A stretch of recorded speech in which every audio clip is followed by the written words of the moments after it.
Hi guys, this is Mike from the last Corvette. I finally have a driver's side headlight all put back together, ready to be installed.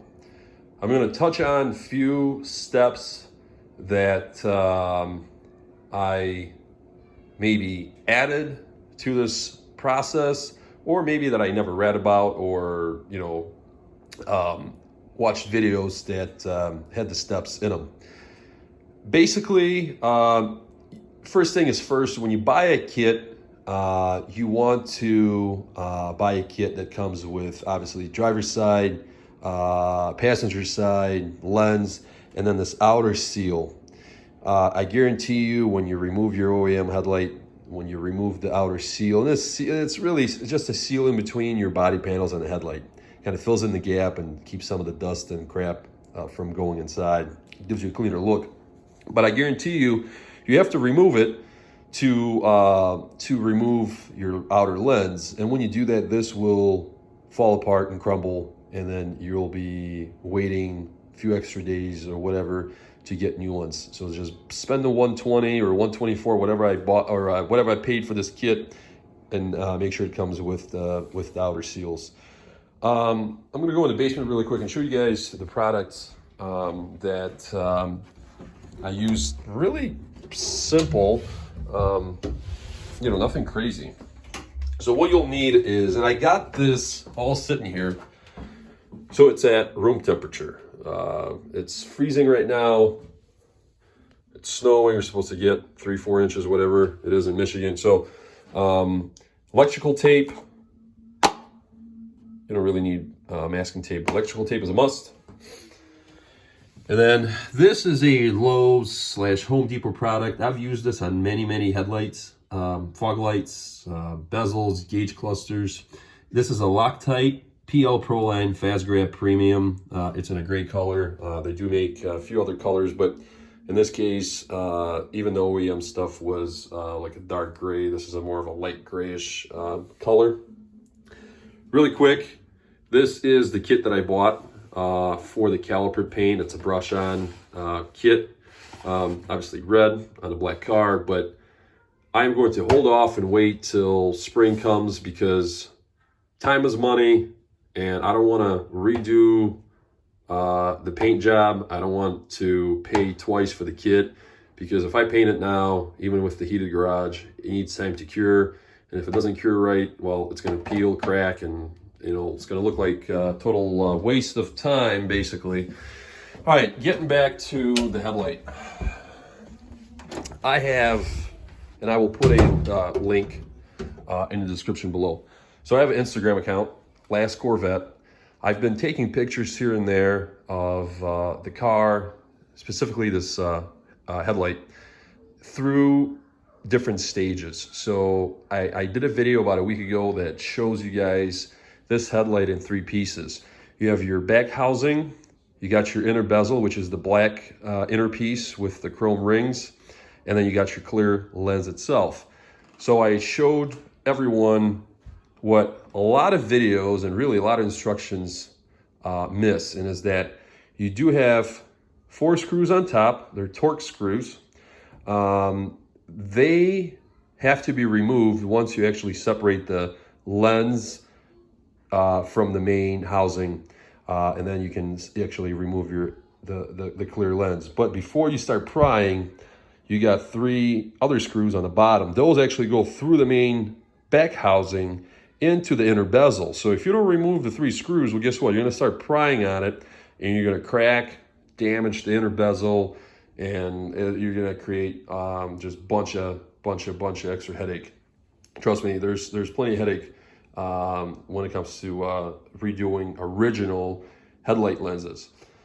Also, time-wise, this project, on a scale of 1 to 10, I really think it's about a 5, really. I started out with some really, really bad headlights. Not only was the outer headlight lenses shot, Oklahoma, they've seen a lot of sun, a lot of miles. And I mean, I like I said in previous videos, I try to wet sand them 3 times to buff them out, just to get by, but there was no saving those headlights. And you know, the reality hits you is because when you start looking at these C6 headlights, my headlights in my condition can go for as much as $500 for a pair, or $200 to $300 for a, you know, either a driver's side or passenger side. So then you start looking into aftermarket, which the aftermarket one is, to be honest with you, is kind of cheesy. I mean, it looks like a C7 headlight. I mean, and once again, to each his own. I wouldn't put I call them Honda lights, like same thing. And that's why I will never put an LED tail light in. Is just Corvette was made a certain way. It's a certain car where you don't want to modify it like that. You want to put money into where the mouth is, engine, you know, and drivetrain, but not into your body lines, really. So, and then it really opens up. So your aftermarket headlights are about $1,200. If you start looking at OEMs that are either in good shape or new, you're looking at $800 to $900 per headlight. So doing a full restore yourself is really a win-win. Even if you screw up big time, you will still save money on the bottom line. So in my case, the passenger side, which is obviously the inner bezel had a lot of imperfections, and I knew what I was facing. The top of this running light / turn signal had all this peeling paint, and I touched it up and it looks a lot better, trust me. But what I was gonna originally do was I was gonna find a headlight, and I looked everywhere, and it was just a pain to find a headlight with a black inner bezel for a decent amount. I was willing to pay $200 and I just couldn't find it. Everything was a lot more money, and then you really have to kind of weigh in your options. So I chose to touch it up, clean it all out. As you can see, if you really look at it in the sun, there's some scuff marks, some imperfections, and that's just from the abuse and the age that these headlights take. And I'll explain about that next. So looking at it now, like all your ridges inside, those were all cleaned out with Q-tips. Everything was actually wiped down on the inside. I mean, this is sitting right in the light, and this looks good.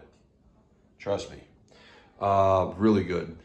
And just to kind of end this, I really didn't want to get into fixing this area here, because for once, to fix it right, you have to fill it. So you have to fill it, you got to put a filler in, then you got to sand it. Then being that it's plastic, you really got to take your time. Being that it's on a oval or a radius surface, it's really going to be hard to match it. Then you got to paint it. If you paint one, you got to paint the other. So then I really started weighing in the options, knowing that the driver's side was in much better shape when it comes to the inner bezel. I chose to just leave it alone. I can always redo them, or if I come across a real nice inner bezel, I'll buy it, put it away, and next time I redo my headlights, I can swap that out. But if you walk up to my car, being that it's black on black, you will never even notice that imperfection unless you know where it's at and you're looking at it, dead on. All right, so moving on the back, I always talk about GM headlights and how cheap they were made. So as you can see, the bulb is on the vehicle still. So this is your running light / turn signal. This dust cap in the middle is your high intensity discharge. The one on the left, the far left, is your high beam. So HID, halogen, fluorescent. The issue is that when you replace, and obviously you're going to be replacing this or this, from the early 2000s on, these dust caps were known to just fall off on their own, or if you replaced a high beam and you didn't put it on right, they would just come off. Once they come off, they expose the entire cavity of the inner structure. You get moisture, dust, crap, everything else goes inside the headlight, and that also jeopardizes the inner structure of the headlight, especially moisture. Same thing with this seal on on your turn signal. It's just, that's how headlights were made. And the biggest thing for GM was moisture. You see all the Cadillacs, you see all the, I mean, pretty much the entire lineup.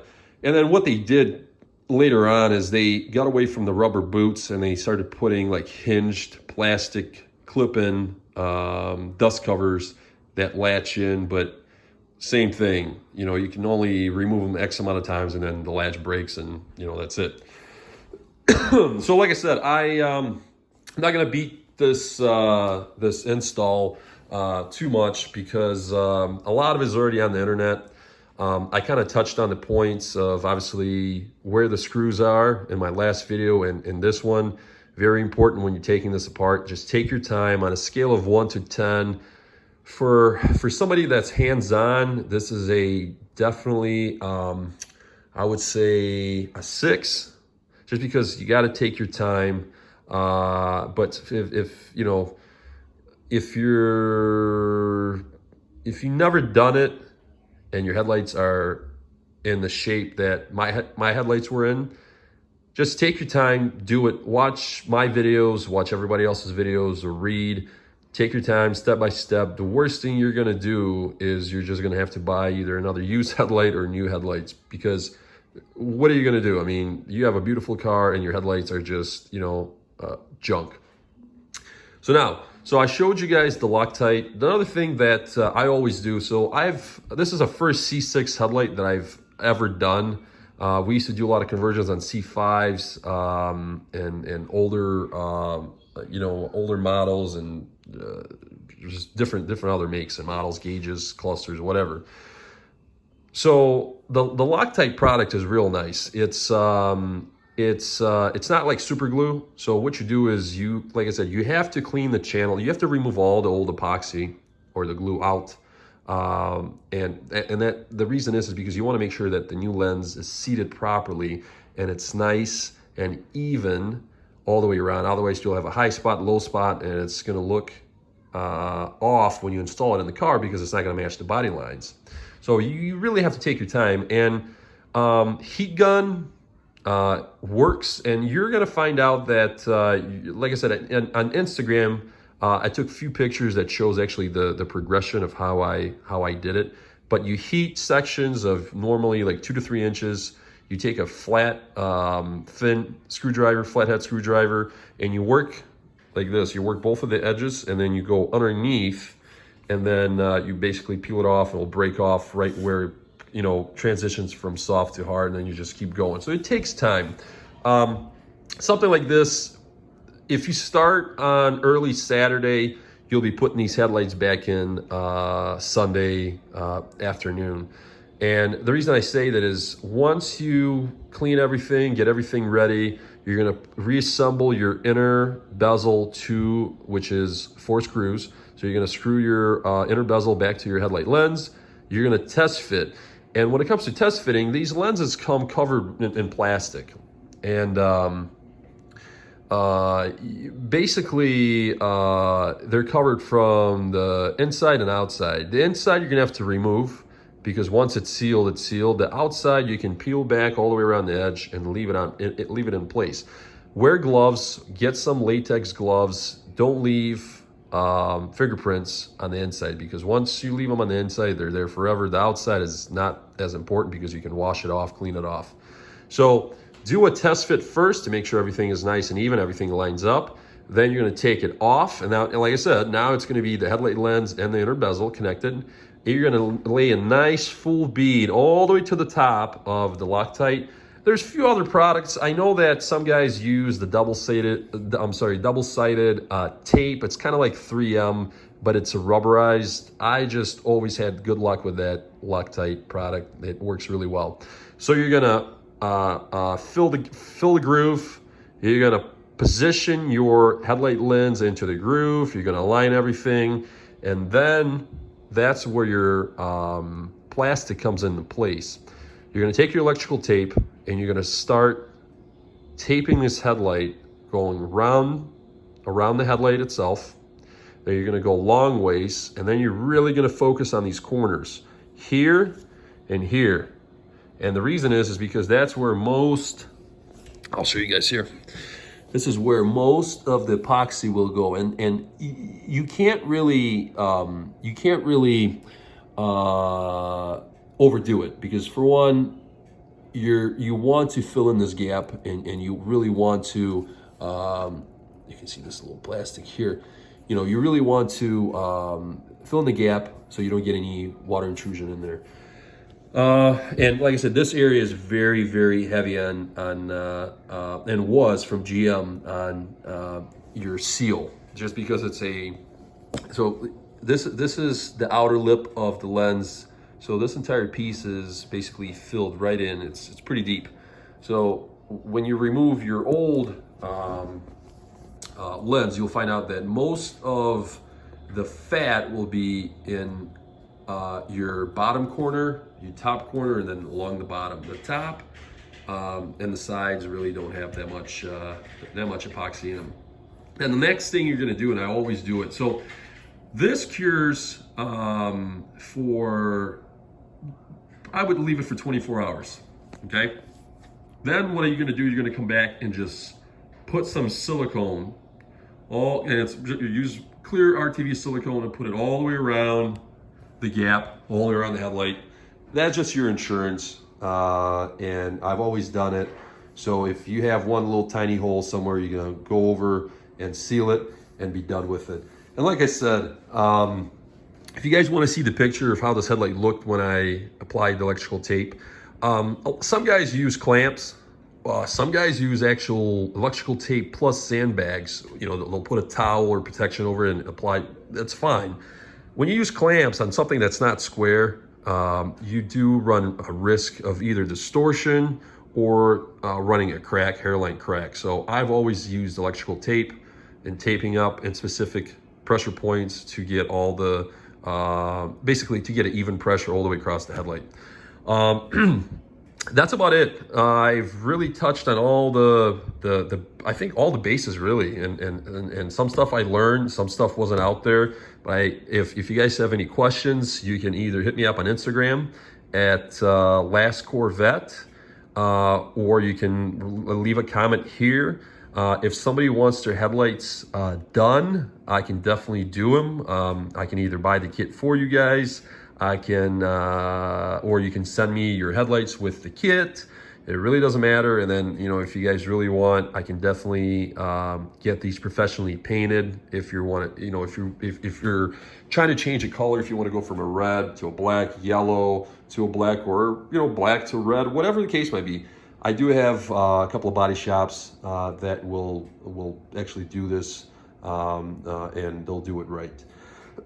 So, once again, driver's side headlight is ready to go in. I'll probably put it in tomorrow. I will shoot a little video, put on Instagram. We'll see, maybe YouTube, but I'll definitely take pictures of side by side. So a clear lens versus a faded lens. Not only how they look, how they match, but also the light output. All right, guys, check out my Instagram, Last Corvette. Leave messages, message me, subscribe. There's, like I said, there's a ton of content that's going to be coming out very, very soon. Website is being built, merch is on the way, and this channel is really all about hands-on, but also all about you know, what really owning a car in the Motor City is all about, and really across the U.S. If you have passion, if you have love for what you do or for what you own, you're gonna try to do as much as you can yourself. Like, for example, this headlight replacement. I'll catch you guys later. And like I said, tomorrow, check out my Instagram. I will have a side-by-side comparison of a retrofit versus a, you know, a yellow mess of a headlight. I'll talk to you guys later. Peace.